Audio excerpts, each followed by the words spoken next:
गुजरात के सानंद में नैनो के प्लांट ने इलाके की तस्वीर बदल दी है। जिस भी किसान ने नैनो के लिए जमीन दी, आज वो करोड़पति हो गया है। दरअसल गुजरात सरकार ने बाजार भाव से 6 से 7 गुना ज्यादा कीमत देकर किसानों से जमीन खरीदी, जिससे वो मालामाल हो गए।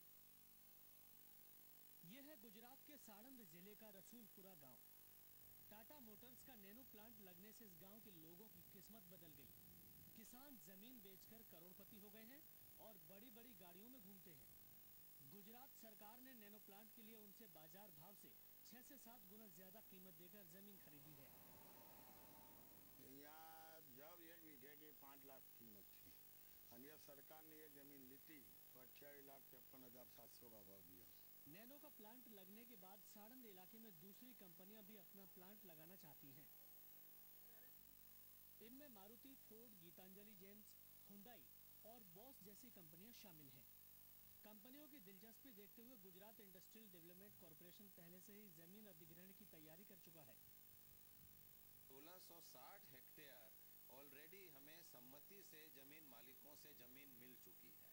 उसका हमने प्लानिंग भी कर लिया है और ये 1975 हेक्टेयर के उपरांत सेकेंड फेज में हम 650 हेक्टेयर का नोटिफिकेशन निकालना चाहते हैं।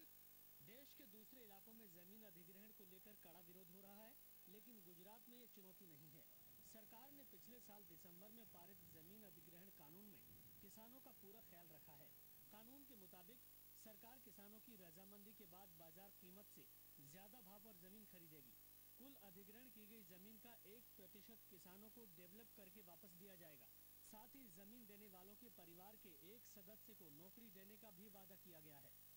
यानी दिसंबर 2010 के बाद जो किसान राज्य सरकार को जमीन देंगे, उनके दोनों हाथों में रेवड़ियां हैं।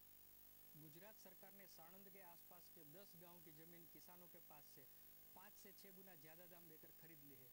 लेकिन किसानों के पास जो करोड़ों रुपया अब आ चुका है, उसका अगर सही फाइनेंशियल प्लानिंग नहीं हुआ तो आने वाली पीढ़ी मुश्किल में पड़ सकती है। कैमरामैन किशोर सिंह सोलंकी के साथ केतन जोशी, जी बिजनेस, साणंद।